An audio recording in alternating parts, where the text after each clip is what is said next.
ఈ సమయాచారులు అంతరారాధన మాత్రమే చేస్తారు, బాహ్య పూజలు చేయరు. అంతరారాధన అంటే ఏమిటి అసలు? మనకి ఈ ఆరాధన అనేది రెండు రకాలుగా ఉంటుంది. ఒకటి బాహ్యంగా, అంటే మన ఎదురుకుండా ఒక దేవతామూర్తిని అంటే విగ్రహాన్ని లేదా ఒక ఫోటోని ఒక యంత్రాన్ని పెట్టుకుని ఆ యంత్రాన్ని అర్చించటం, ఇది బాహ్య పూజ. రెండవది అంతఃపూజ, అంటే భగవంతుడు ఎక్కడో లేడు, మనలోనే ఉన్నాడు, అహం బ్రహ్మాస్మి, నేనే భగవత్ స్వరూపాన్ని అని భావన చేస్తూ తనలో ఉన్నటువంటి ఆ భగవంతుడికే వీళ్ళు అర్చన చేస్తూ ఉంటారు.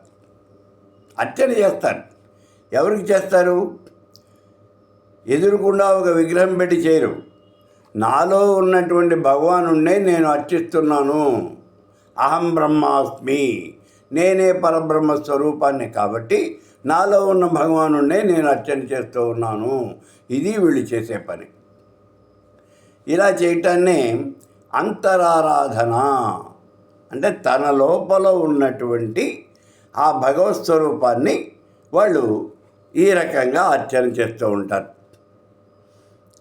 ఇక్కడ బాహ్య పూజ కర్తవ్య కర్తవ్య బాహ్య జాతివి. బాహ్య పూజ అనేది మనం చేయకూడదు.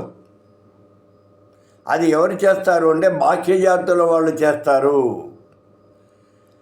అది బాహ్య పూజరత కౌళ క్షపణస్య కపాలికా దిగంబరేతిహాతస్య వామకాస్తంత్రవాదిన. వామాచారులు, తాంత్రికులు, కౌళులు, అలాగే క్షపణికులు, కాపాలికులు, దిగంబరులు, వీళ్ళంతా కూడా బాహ్య పూజ చేస్తారు. అంతేగాని వీళ్ళు మాత్రం బాహ్య పూజ చేయరు.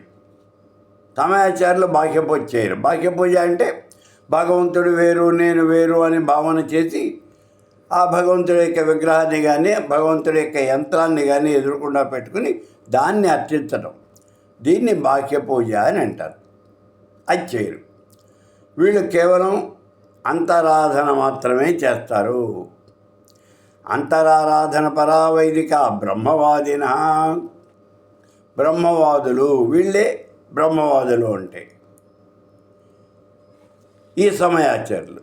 వీళ్ళు అంతరారాధన మాత్రమే చేస్తారు.